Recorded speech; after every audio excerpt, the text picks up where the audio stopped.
Welcome to Guide Guru. We hope this video helps. Gather materials: clear contact paper, scissors, ruler, double-sided tape, and a pencil. Measure the textbook height and width while it is closed flat on a table. Add 1 inch to the height and 2 inches to the width for overlap. Cut contact paper to that size with a straight edge and scissors.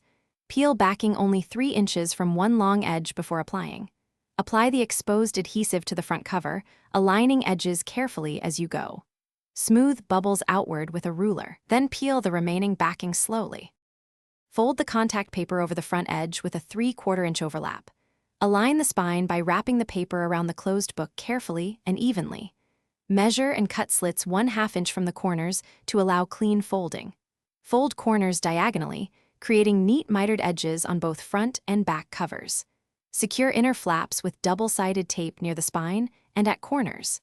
Check alignment by closing the book and pressing along the spine firmly. Trim any excess paper 1/4 inch from the edges for a neat finish. Smooth the entire cover with a soft cloth to remove remaining air pockets. Seal outer edges with clear tape to prevent peeling over time and use.